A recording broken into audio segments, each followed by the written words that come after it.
Hello friends, कैसे हैं आप सब। आज हम देखने जा रहे हैं थर्ड लेक्चर फाइनल अकाउंट्स का। फाइनल अकाउंट्स या फिर इसको हम कहते हैं financial statement of a sole proprietorship firm. तो फर्स्ट और सेकंड लेक्चर में क्या पढ़ा, एक बार मैं फटाफट आपको रिवाइज करा देता हूं। फर्स्ट लेक्चर में हमने इंट्रोडक्शन देखा था फाइनल अकाउंट्स का, और हमने ये देखा था कि ये जो फाइनल अकाउंट्स बनाया जाता है ये बनाया जाता है ट्रायल बैलेंस की मदद से। और ट्रायल बैलेंस कहां से बनाया जाता है? लेजर से। लेजर कहां से बनते हैं? जर्नल एंट्रीज से, ठीक है, या फिर सब्सिडरी बुक से। तो फाइनल अकाउंट्स में क्या क्या हम बनाते हैं? सोल प्रोप्राइटरशिप की बात कर रहे हैं तो हम यहां पे बनाते हैं trading account, profit and loss account, balance sheet. Trading and P and L क्या बताते हैं? किसी भी फर्म का फाइनेंशियल परफॉर्मेंस बताते हैं कि भाई साल भर में हमने कैसा परफॉर्म किया। ट्रेडिंग आपका ग्रॉस प्रॉफिट बताता है, और प्रॉफिट एंड लॉस अकाउंट आपका नेट प्रॉफिट बताता है। और बैलेंस शीट आपकी फाइनेंशियल पोजीशन बताती है कि आपकी स्थिति है क्या, आपके पास कितने एसेट्स हैं, आपके पास कितनी लायबिलिटीज हैं, आपका कितना कैपिटल है। ये सारी चीजें बताता है, ठीक है। और हमने ये भी देखा था कि जो कुछ ट्रायल बैलेंस के अंदर दिया हुआ है वो केवल और केवल एक ही जगह जाएगा, या तो ट्रेडिंग में जाएगा, या तो पी एंड एल में जाएगा, या तो बैलेंस शीट में जाएगा। दो जगह नहीं जाएगा, ठीक है। ट्रेडिंग में क्या जाता है? Direct expenses, direct income. P and L में क्या जाता है? इनडायरेक्ट एक्सपेंसेस और इनडायरेक्ट इनकम। डायरेक्ट एक्सपेंस किसको कहते हैं? जो कि आपके परचेज या प्रोडक्शन से रिलेटेड है। डायरेक्ट इनकम मतलब जिस चीज का आप बिजनेस कर रहे हैं उसी में से इनकम हो रही है, जैसे कि सेल। आपका स्टेशनरी का बिजनेस है, स्टेशनरी के गुड्स आपने बेचे, सेल किया, वो आपकी क्या है? डायरेक्ट इनकम है। उसके अलावा जो इनकम हो रही है वो डायरेक्ट इनकम नहीं कहलाती है। जैसे कि हमने अपने शॉप का एक फ्लोर रेंट पे दिया हुआ है, लेट आउट किया हुआ है, और वो रेंट मिल रहा है, तो वो हमारी क्या? डायरेक्ट इनकम नहीं है, वो हमारी इनडायरेक्ट इनकम है, ठीक है। हमने कहीं इन्वेस्टमेंट किया हुआ है, वहां से इंटरेस्ट मिल रहा है, डिविडेंड मिल रहा है, वगैरह वगैरह, ये सारी इनडायरेक्ट इनकम होती है। हमारा उस चीज का बिजनेस नहीं है, हमारा तो स्टेशनरी का बिजनेस है। तो स्टेशनरी में से जो इनकम हो रही है that is our direct income. Otherwise उसके अलावा जो कुछ भी इनकम होगी वो इनडायरेक्ट इनकम होगी। उसी प्रकार से एक्सपेंसेस में भी है, मैंने आपको बताया परचेज और प्रोडक्शन से रिलेटेड है तो डायरेक्ट है, अदरवाइज इनडायरेक्ट है। सेकेंड लेक्चर में हमने देखा था कि किस प्रकार से हम ट्रेडिंग अकाउंट बनाते हैं। बड़ा सिंपल सा फॉर्मेट है। डेबिट साइड में डायरेक्ट एक्सपेंसेस लिखे जाते हैं, और क्रेडिट साइड में डायरेक्ट इनकम। साथ ही साथ आपको ध्यान होगा क्रेडिट साइड में क्लोजिंग स्टॉक लिखा जाता है, और डेबिट साइड में ओपनिंग स्टॉक भी लिखा जाता है, ठीक है। और हमने कुछ बड़े ही सिंपल से बेसिक से क्वेश्चंस किए थे, और कुछ इक्वेशंस भी बनाए थे इस ट्रेडिंग अकाउंट के, आपको याद होना चाहिए बहुत अच्छे से, है ना। Opening stock plus purchases plus direct expenses is equal to cost of goods sold plus closing stock. ये बहुत ही इंपॉर्टेंट इक्वेशन है। इसका इस्तेमाल अक्सर जब तक आप अकाउंटिंग कर रहे हैं कहीं ना कहीं किसी न किसी चैप्टर में होता रहेगा, ठीक है। तो ये ध्यान रखिएगा, ये इंपॉर्टेंट है, ये बिल्कुल कंठस्थ हो जाना चाहिए, बहुत अच्छे से याद हो जाना चाहिए, है ना। इसको इस तरीके से भी पूछा जा सकता है कि भाई कॉस्ट ऑफ गुड्स सोल्ड का फॉर्मूला बताओ, तो opening stock plus purchases plus direct expenses minus closing stock, that is your cost of goods sold, ठीक है। ये आपको ध्यान रखना है।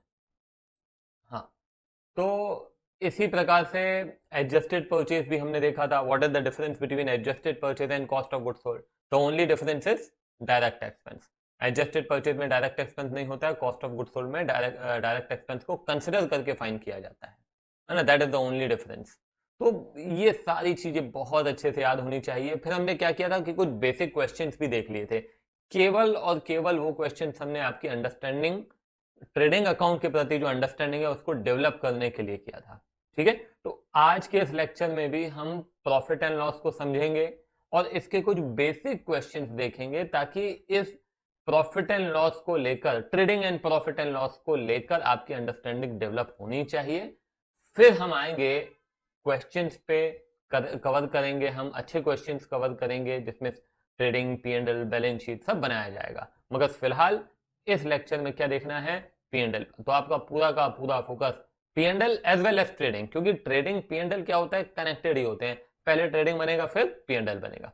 ठीक है, तो हम अभी पहले एक बार P&L समझते हैं, फिर कुछ क्वेश्चन देखेंगे, कुछ ट्रेडिंग के भी क्वेश्चन देखेंगे, ताकि आपका पिछले लेक्चर का भी थोड़ा रिवीजन हो जाना चाहिए, और फिर हमें क्वेश्चन देखेंगे जिसमें कि ट्रेडिंग और P&L दोनों बनाया गया है।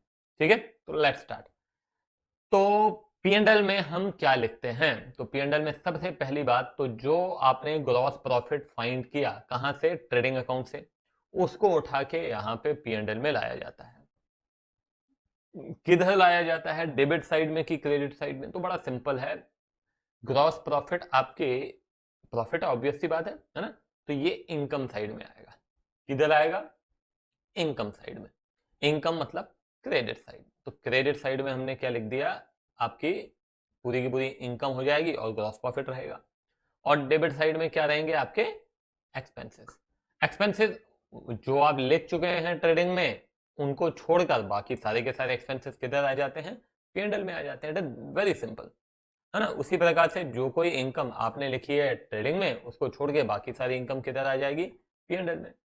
तो ट्रेडिंग में हालांकि आप एक ही इनकम लिखते हैं, सेल्स, और दूसरा आप लिखते हैं closing stock, that is not your income, but वो इनकम की तरफ लिखा जाता है।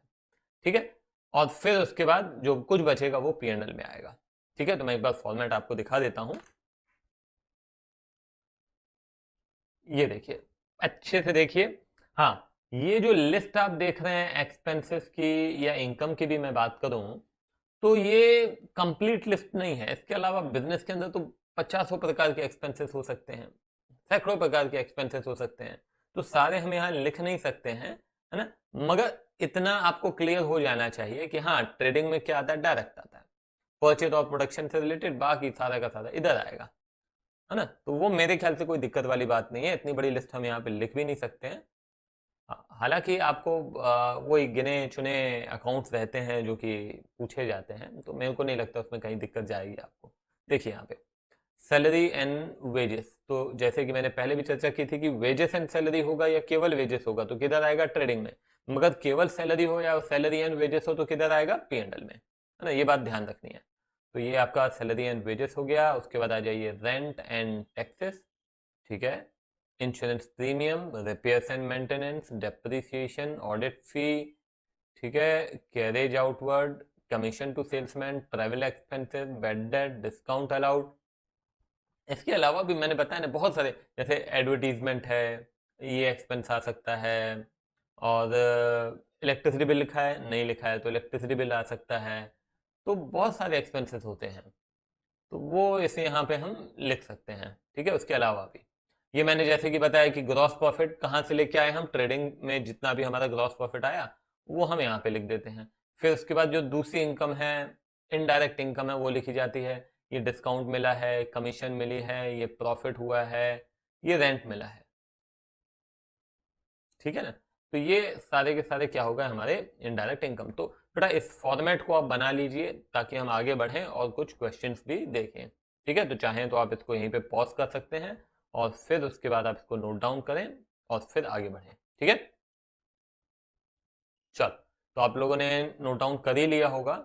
यहाँ पे देखो ये इक्वेशन बना है नेट प्रॉफिट का, जिस प्रकार से पिछले लेक्चर में हमने ग्रॉस प्रॉफिट का एक इक्वेशन देखा था, gross profit is equal to sale minus cost of good sold, उसी प्रकार से नेट प्रॉफिट का भी इक्वेशन है gross profit plus other income minus indirect expenses.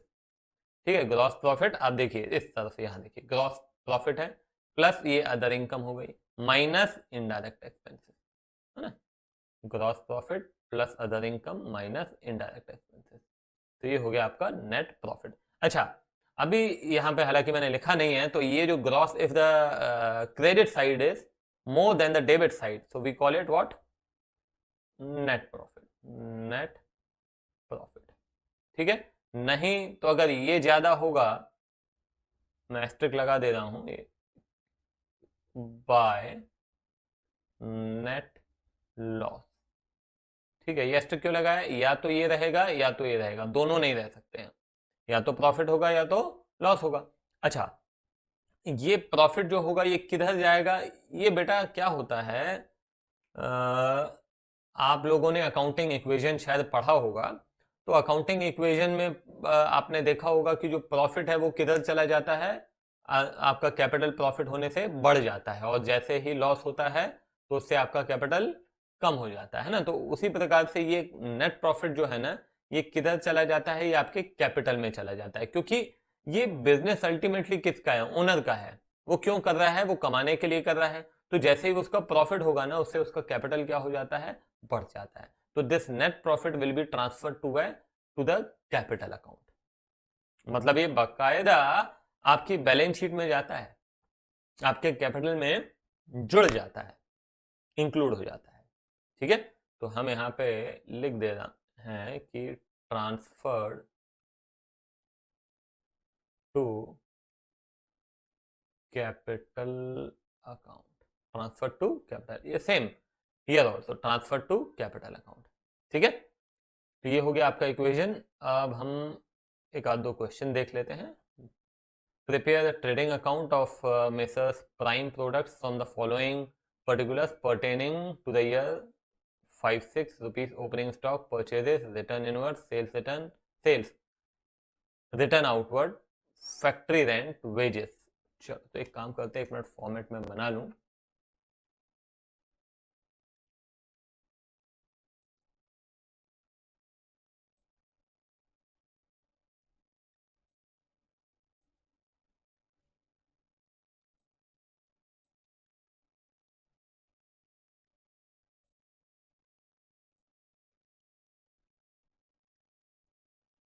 चलो ये फॉर्मेट है। ठीक है, यहाँ पे हम ये ओपनिंग स्टॉक किधर आता है, इधर आता है, ध्यान है आपको। ठीक है, तो ओपनिंग स्टॉक इधर आता है डेबिट साइड में, और क्लोजिंग स्टॉक इधर आता है, ध्यान रखिएगा इस बात का। परचेजेस है 1,10,000, तो मैं लिख नहीं रहा हूँ, केवल मैं अमाउंट लिख रहा हूँ, यहाँ पे अकाउंट नहीं लिख रहा हूँ। 1,10,000। अच्छा एक सेकेंड, यहाँ पे एक बात का हमेशा ध्यान देना है कि ये अमाउंट जो है परचेज और सेल्स का स्पेशली आप हमेशा अंदर ही लिखें, वो ही ज़्यादा अच्छा रहेगा, क्योंकि इसमें आपको परचेज रिटर्न माइनस करना पड़ता है। ठीक है, तो ये आपका ओपनिंग स्टॉक हो गया, चलो लिख देते हैं। फिर उसके बाद अब आपको ये मालूम होना चाहिए कि रिटर्न आउटवर्ड और रिटर्न इनवर्ड, ये इनमें से कौन सा परचेज रिटर्न है। तो return outward is the purchase return, return inward is the sales return. तो ये रिटर्न आउटवर्ड 7,000, ये लो 7,000 माइनस किया। ठीक है, ये आपका हो जाएगा परचेज रिटर्न, माइनस किया मैंने 1,03,000। ठीक है, उसके बाद ये हो गया आपका परचेजेस हो गया और रिटर्न आउटवर्ड हो गया। अब आ जाते हैं इधर हम सेल्स में। तो सेल्स है आपका 3 लाख। ठीक है, और रिटर्न इनवर्ड, ये है return inward, less sales return 5,000, तो ये हो जाएगा 295। ये भी हो गया। फैक्ट्री रेंट बिल्कुल डायरेक्ट एक्सपेंस है, फैक्ट्री का खर्चा है। ठीक है, factory rent 30,000। Wages direct expense है 40,000। ठीक है, उसके अलावा कुछ है क्या, क्लोजिंग स्टॉक वगैरह दिया है, नहीं दिया है। तो बस अभी क्या करना है, डिफरेंस फाइंड करना है। तो 295 इस तरफ है, उस तरफ देख लेते हैं कितना है। और 223 माइनस 295, तो ये हो जाता है 72,000। ठीक है, ये 295 इधर भी लिखेंगे। ये बकायदा आपको हेडिंग डालनी पड़ेगी। हेडिंग क्या लिखेंगे ये भी मैं बता दे रहा हूँ। Trading account for the year ended 31 मार्च 2006, ऐसे लिखा जाएगा। क्या, trading account for the year ended 31 मार्च 2006, इस तरह से लिखा जाएगा। ये है आपका ग्रॉस प्रॉफिट। ठीक है, transfer to where, transfer to profit and loss account. Answer देख लेते हैं, बिल्कुल सही है 72,000। क्लियर है, तो ये हम ऑलरेडी देख चुके हैं। चलो एक और क्वेश्चन है ट्रेडिंग अकाउंट के ऊपर, छोटा सा सिंपल सा क्वेश्चन है। लेक्चर को यहीं पे पॉज करें, खुद से ट्राई करें, नहीं बनता है ना, ये आंसर चेक करना है तो ही आप कंटिन्यू करें, मगर पहले खुद जरूर ट्राई कर ले, जरूरी है। ठीक है, चलो तो यहाँ पे सबसे पहले ओपनिंग स्टॉक है 60,000, मैं यहाँ लिख दे रहा हूँ। मैं ज़्यादा समय ना लूँ, इसलिए कोशिश करूंगा कि शॉर्ट में लिख दूंगा ओपनिंग स्टॉक। परचेजेस, तो परचेजेस के लिए आप देखो परचेज रिटर्न दिया हुआ है, तो बेटर है कि परचेजेस इधर लिखा, कितना है 3 लाख। ठीक है, और परचेज रिटर्न को माइनस किया 18,000, तो ये हो जाएगा 282। ठीक है, ये हो गया, ये हो गया सेल्स। तो सेल्स रिटर्न भी है क्या? बिल्कुल है, तो 7,50,000। ठीक है, माइनस सेल्स रिटर्न कीजिए 30,000, तो ये हो जाएगा 7,20,000। तो ये हो गया आपका, ये हो गया, ये हो गया। कैरेज देख लेते हैं, कैरेज, कैरेज ऑन परचेज है, मतलब आपका डायरेक्ट एक्सपेंस है 12,000। ठीक है ना, कोई दिक्कत नहीं है। कैरेज ऑन सेल्स हम यहाँ पे नहीं लेंगे ट्रेडिंग में। फैक्ट्री रेंट बिल्कुल लेंगे, फैक्ट्री का एक्सपेंस है, तो ये फैक्ट्री रेंट। उसके बाद ऑफिस रेंट नहीं लेंगे, इनडायरेक्ट एक्सपेंस है, परचेज और प्रोडक्शन से रिलेटेड होना चाहिए। Dock and clearing charges, dock and clearing charges क्या है? डॉक चार्जेस मतलब जब हमारे जो गुड्स है ना, जब शिप से आते हैं, समुद्र के रास्ते आते हैं ना, तो वहां पे हमको जो आपके गुड्स हैं वो अनलोड होते हैं और उनका जो गोडाउन रहता है वहां पे रखे जाते हैं, तो वो डॉक चार्जेस लगते हैं।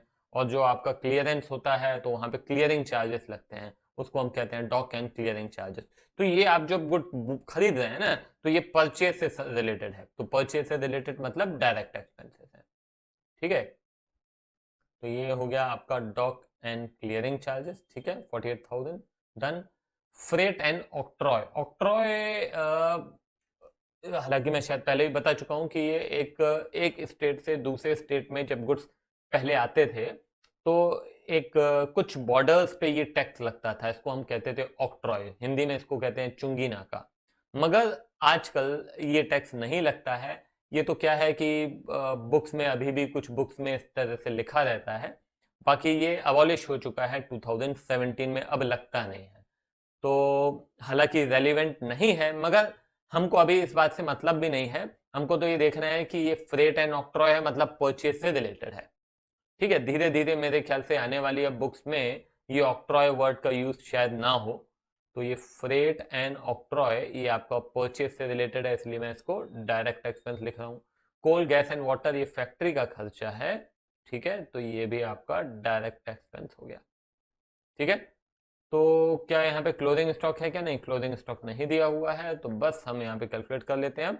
7,20,000 एक तरफ है और इधर देख लेते हैं।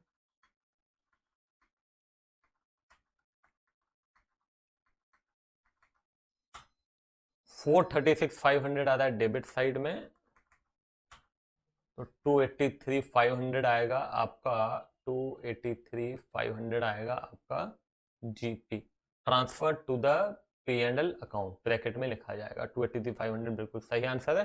क्या लिखा जाएगा? GP growth. ये पूरा अच्छे से करेंगे आप। यहाँ पे हेडिंग भी आपको लिखनी है, मैं बता दे रहा हूँ। Trading account for the year ended 31 मार्च 2021, इस प्रकार से लिखा जाएगा। ठीक है, हेडिंग हर क्वेश्चन में इसी प्रकार से हेडिंग लिखनी है ना? एग्जाम के अंदर भी ग्रॉस प्रॉफिट जब लिख रहे हैं तो transfer to way, transfer to P and L account, ये सारी चीजों का ध्यान रखना है हमको। ठीक है, चलो अब ये हो गया। अब आइए एक क्वेश्चन पे जिसमें कि हम क्या करेंगे, trading and P and L दोनों बनाएंगे। ठीक है, तो आपको अभी क्या करना है, आपको सीधा सीधा ट्रेडिंग बनाना है और पी एंड एल बनाना है। खुद से ट्राई कीजिए, अभी एक बार एक क्वेश्चन आप खुद से ट्राई करें, उसके बाद फिर मैं आपको बताता हूँ। ठीक है, तो सबसे पहले मैं यहाँ पे क्या करूंगा, मैं मार्किंग कर लूंगा। ये prepare the trading and P and L account, ये ओपनिंग स्टॉक है। ठीक है ना, स्टॉक ऑन 1 अप्रैल 2004, मतलब this is your opening stock साल के शुरुआत में। तो ये ओपनिंग स्टॉक किधर आएगा? ये आएगा आपका ट्रेडिंग में। ठीक है, बेड डेट है, बेड डेट आपका डायरेक्ट एक्सपेंस नहीं है, तो क्या हुआ? इनडायरेक्ट हुआ। परचेज ऑफ प्रोडक्शन से रिलेटेड हो तो डायरेक्ट है, नहीं तो नहीं है, तो ये सारा ये पी एंड एल में। परचेज आपका ट्रेडिंग में, रेंट आपका बोलिए पी एंड एल में, सेल्स आपका ट्रेडिंग में, discount allowed P and L, purchase expense trading, commission paid, commission कोई डायरेक्ट नहीं है। डायरेक्ट आपको मालूम है परचेज प्रोडक्शन, बस बाकी सारा का सारा P and L. Salary and wages P and L, sales expenses P and L, advertisement P and L, repairs P&L, closing stock ये ट्रेडिंग में, ठीक है। हाँ, अभी ये एक बात मैं आपको बता दे रहा हूँ कि ये आपको कोई ट्रायल बैलेंस नहीं दिया हुआ है। ये ट्रायल बैलेंस के अकाउंट्स आपको जरूर दिए हुए हैं मगर ट्रायल बैलेंस नहीं है, तो आप कंफ्यूज मत होइएगा, क्योंकि एक बार मैं आपको ये बता चुका हूँ कि क्लोजिंग स्टॉक जो है, if it appears in the trial balance, if it appears in the trial balance it will appear in the balance sheet only, but it is an exceptional case। Exam में ऐसा पूछा जाएगा, इसकी संभावना कम नजर आती है ना। हो सकता है कि आपको कहीं ऐसा क्वेश्चन ही ना मिले जिसमें कि क्लोजिंग स्टॉक जो है वो कहाँ दिया हो, ट्रायल बैलेंस के अंदर दिया हो, मगर ऐसा होगा तो क्या होगा वो मैं आपको बता रहा हूँ। तो ये कोई आपका ट्रायल बैलेंस नहीं है जो आप बोलो कि सर ये आपने ट्रेडिंग लिख दिया, ये तो बैलेंस शीट होना चाहिए था। नहीं, ये कोई ट्रायल बैलेंस नहीं है, अभी तक जो भी हमने देखा है कोई ट्रायल बैलेंस नहीं है। ये सिंपल, केवल हम क्या कर रहे हैं, सिंपल से बेसिक से क्वेश्चन देख रहे हैं आपके कंसेप्ट को क्लियर करने के लिए, अंडरस्टैंडिंग को बढ़ाने के लिए, ठीक है। तो चलिए देखते हैं अब यहाँ पे। तो ट्रेडिंग में सबसे पहले, तो यहाँ पे सबसे पहले आप प्रॉपर हमेशा फॉर्मेट बनाएं। यहाँ पे trading account for the year ended 31 मार्च 2005, ठीक है। उसी प्रकार से यहाँ पे भी लिखना पड़ेगा आपको पूरा, ये आदत में डालिएगा आप, है ना। नहीं अगर लिखेंगे ना तो एग्जाम में फिर आप गलती करेंगे, भूल जाएंगे।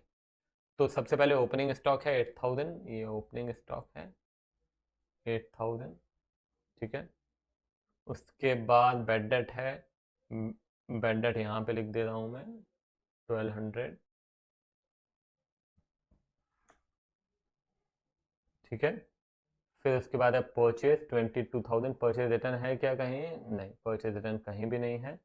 तो परचेज कितना है? 22,000, एक दो तीन। रेंट है 1200, रेंट 1200, ठीक है। सेल्स है 42,000, सेल्स 42,000, ठीक है। डिस्काउंट अलाउड 600, डिस्काउंट अलाउड इधर आएगा, discount allowed 600। Purchase expense 2500, 2500 purchase से रिलेटेड एक्सपेंस है, ठीक है। Commission paid 1100,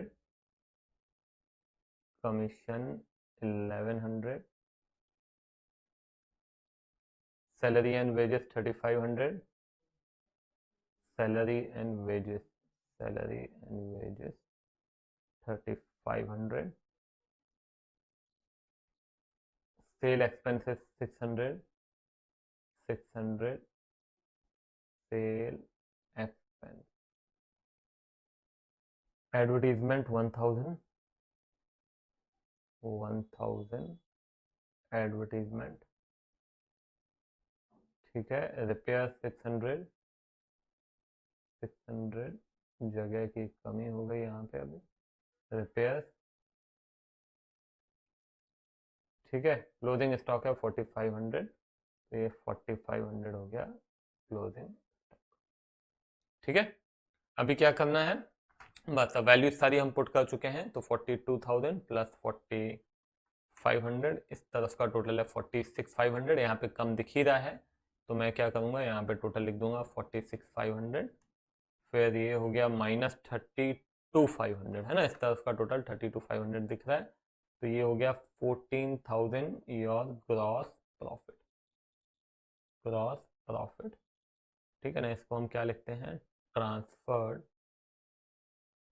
to profit and loss account, ठीक है। यहाँ पे आइए, बाय ग्रॉस प्रॉफिट कितना, 14,000, ठीक है।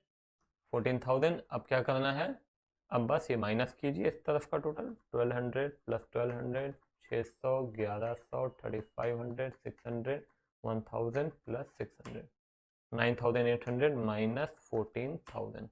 तो ये 4200 जो है, 4200, 14,200 नहीं है, कंफ्यूज मत होइएगा।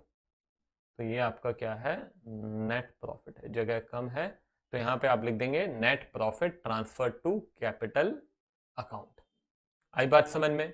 तो क्लियर है यहाँ पे? तो यहाँ तक आपको मेरे ख्याल से कोई दिक्कत नहीं गई होगी, और आगे हम देखेंगे, थोड़े क्वेश्चन स्टार्ट करेंगे, क्योंकि अब मेरे को नहीं लगता है कि आपको कोई दिक्कत आगे जाएगी। क्वेश्चंस करते करते कुछ नए कंसेप्ट हम देखते रहेंगे। ठीक है, चलो मिलते हैं अगले क्वेश्चन में। Bye bye.